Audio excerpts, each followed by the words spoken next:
This month I did a lot of putting.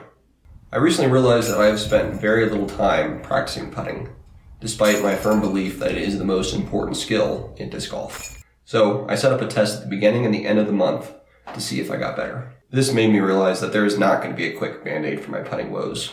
Despite averaging about 3 hours of putting a day, I made virtually no progress in terms of my actual putting percentage. And that's not to say that I don't feel like I made progress, but the true gain was in terms of a better understanding of the process of learning, focus, and motivation. The first couple days I was extremely motivated, and I didn't really struggle to put in 2 to 3 hours per day. However, 4 to 5 days in, I started having a lot more trouble motivating myself. Part of the reason that I have not put much time in putting is because I tend to struggle with motivation for repetitive things. I've gotten better at motivating myself to do field work, but until this point I haven't really ever been able to motivate myself to practice putting.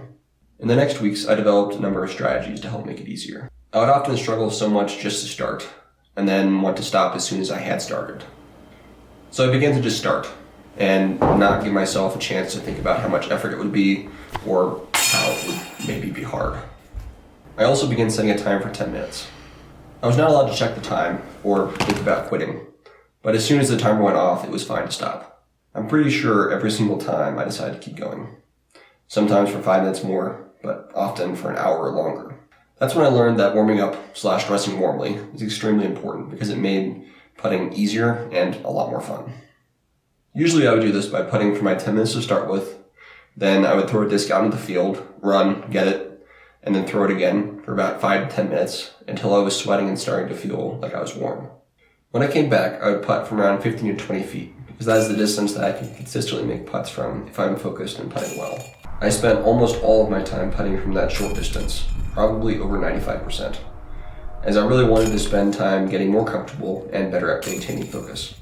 I paid attention to how my putt felt and had the goal of feeling more natural and maintaining focus. I found it really hard for many different reasons. One that kept popping up is that I would have ideas that felt too important to ignore.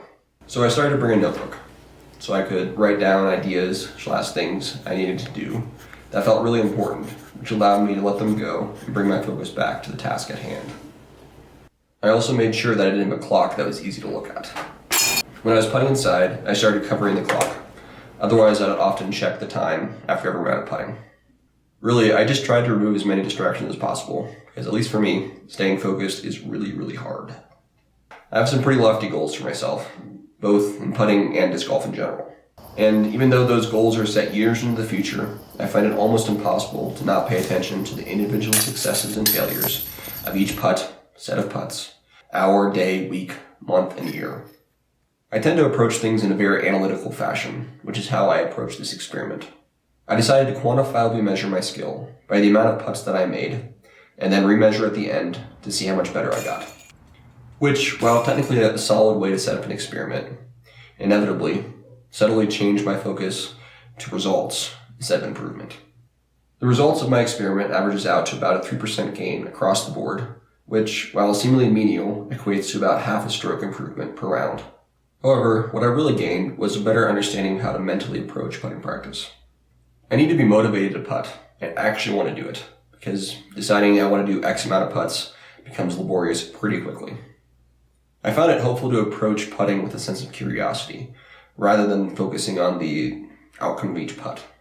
Experimenting with different styles and sensations, gradually learning what works for me, and slowly building muscle memory. Focus is absolutely essential to putting, and it's not good enough, at least for me, to just think really hard about making the putt. So far, what works best for me, when I can do it, is a much more elusive focus that allows me to feel my muscles, but isn't micromanaging every aspect of my putt. I'll expand more on this in a future video, but the thing that I have found most helpful is approaching putting with a sense of curiosity, not rigidity, and spending time being mindful, even when I'm not practicing or playing disc golf. This experience gave me a fuller appreciation of just how much time it will take me to become as good at putting as I want to, and it made me realize that I need to make this a priority now. As I'm making this video, I'm about 80 hours into putting practice this winter. I'm planning to make a follow-up to this video sometime in the spring or summer with things that I have learned from this second section of putting. If you have thoughts about my process, questions, or anything else, I would absolutely love to hear from you. Thanks for watching. She sells seashells by the seashore. That was pretty good.